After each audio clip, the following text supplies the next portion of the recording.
দীর্ঘ 1 মাস উপবাস পর ত্যাগ তিতিক্ষার মাস।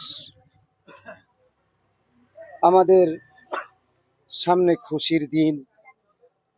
আমাদের ভারতবর্ষ বহুত্তর দেশ, নানান ধর্ম নানান জাতির দেশ, মিল বন্ধনের দেশ।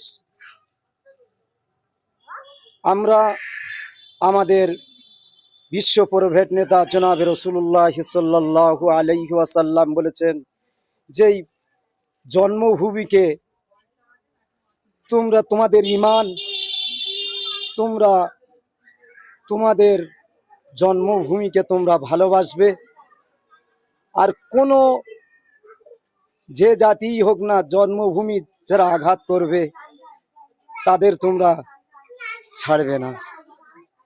এটা আমাদের প্রিয় নবী সাল্লাল্লাহু আলাইহি ওয়াসাল্লামের বাণী। আর এই ভারতবর্ষকে যদি কেউ কোনো সন্ত্রাস আক্রমণ করে যদি নিরীহ মানুষকে মেরে দেয়, তো ওগুলো হচ্ছে যে গোটা জাতিকে সে মেরে দিল। প্রিয় নবী সাল্লাল্লাহু আলাইহি ওয়াসাল্লাম আর একটা মানুষকে, যে গৃহ মানুষকে বাঁচিয়ে দিল, গোটা মানব জাতিকে সে বাঁচিয়ে দিল। এ নবী সাল্লাল্লাহু আলাইহি ওয়াসাল্লাম আমাদের বিশ্ব প্রভেট নেতা জনাবে রাসূলুল্লাহ সাল্লাল্লাহু আলাইহি ওয়াসাল্লাম বলেছেন, আর বলেছেন সমস্ত জাতিকে তোমরা কি একসাথে মিলেমিশে তোমরা চলবে।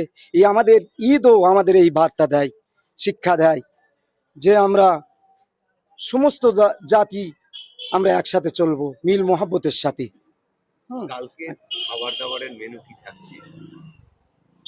কালকে খাবার দাবারের মেনু থাকবে মিষ্টি, লাচ্চা,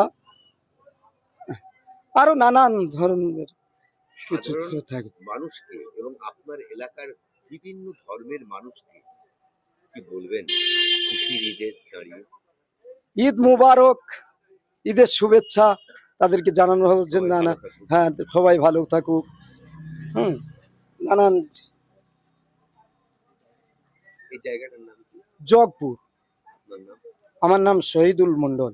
কালকে এখানে কতজন আনুমানিক নামাজ পড়বে? 100 জন। তাদের কি বলবেন নামাজ শেষে? নামাজ শেষে তাদের বলবো যে আপনারা সবাই দিনের পথে থাকবেন আর অন্যায় থেকে বিরত থাকবেন। যে কথাগুলো আমাদের বলেছেন তাদেরকে পৌঁছে দেবো।